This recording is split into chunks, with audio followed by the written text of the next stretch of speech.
proklamasi kami bangsa Halo Madaku Indonesia. Fans, gimana kabarnya hari ini? Masih semangat? Harus semangat dong ya guys ya. Barusan kita sudah dengar tentang pembacaan teks proklamasi kemerdekaan Indonesia oleh Bung Karno. Ngomong-ngomong tentang proklamasi, ada yang tahu nggak siapa aja tokoh-tokoh yang berperan penting dalam proklamasi? Kalau kalian tahu pasti pinter dalam sejarah. Jadi Kalian tahu nggak sih gimana kabar kemerdekaan Indonesia ini bisa tersampaikan ke semua orang? Padahal kan dulu belum ada tuh yang namanya medsos-medsosan, apalagi elektronik. Gimana tuh? Sini, tak kasih tahu. Jadi gini. Dulu tuh ada salah seorang tokoh proklamasi, asalnya dari Salatiga, Jawa Tengah, lahir tanggal 30 September 1919. Namanya Muhammad Yusuf Ronodipuro, atau sering dikenal dengan Yusuf Ronodipuro. Beliau juga pernah bekerja di perusahaan dagang Belanda. Nah, waktu masa penjajahan Jepang, Yusuf Ronodipuro bekerja sebagai wartawan radio militer Jepang di Jakarta yang namanya Hosokyoku sejak tahun 1943. Radio itu dipimpin tentara Jepang. Kalian tahu kan tentang tragedi pengeboman Jepang oleh sekutu? Nah, Yusuf Ronodipuro ini belum tahu tentang kabar tersebut. Soalnya tiba-tiba radio Hosokyoku ditutup oleh Jepang. Akhirnya Yusuf tahu kabar tersebut, kabar penyerahan Jepang tadi dari Muchtar Lubis. Setelah itu beliau berangkat ke markas perkumpulan pemuda Menteng 31, markas berkumpulnya pejuang muda Indonesia.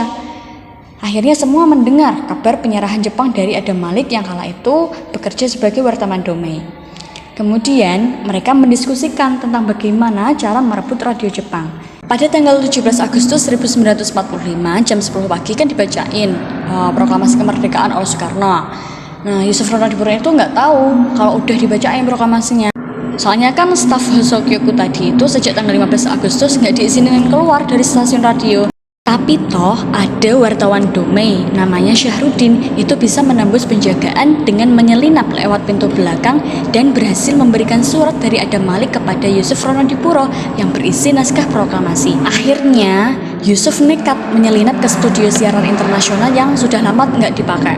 Yusuf Ronodipuro kemudian mengubah pengaturan kabel stasiun radio dibantu dengan teknisi radio, sehingga kabel pemancar siaran dalam negeri tersambung dengan pemancar mancanegara.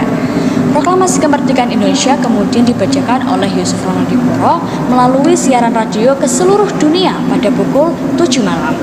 20 kemudian, Yusuf Ronodipuro kembali membacakan naskah proklamasi dalam bahasa Inggris agar radio internasional seperti BBC London, Radio Amerika, Singapura, dan lainnya dapat memahami dan meneruskan siaran tersebut ke seluruh penjuru dunia. Sayangnya, aksi nekat tersebut kemudian diketahui oleh tentara kekaisaran Jepang, sehingga Yusuf Ronodipuro dan seluruh staf Hosokyoku yang terlibat aksi tersebut dikenai hukuman disipliner berupa siksaan fisik oleh tentara Jepang. Kayak gini.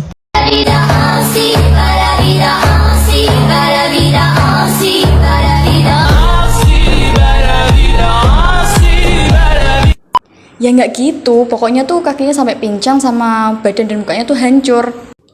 Pada 11 September 1945, Yusuf mendirikan RRI atau Radio Republik Indonesia bersama dengan Dr. Abdurrahman Saleh.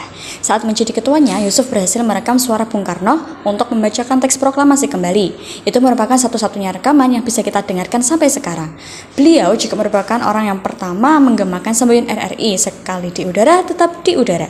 Ia juga berkarir sebagai penasihat di PBB, mewakili Indonesia dan menjadi duta besar di Uruguay, Argentina, dan Chili. Beliau tutup usia pada hari Minggu 27 Januari 2008 saat usia 88 tahun dan dimakamkan di Taman Makam Pahlawan Kalibata tanggal 28 Januari. Jadi gitu ceritanya. Sekarang udah tahu kan tentang perjuangan Yusuf Ronodipuro? Oh gitu, sumpah keren banget.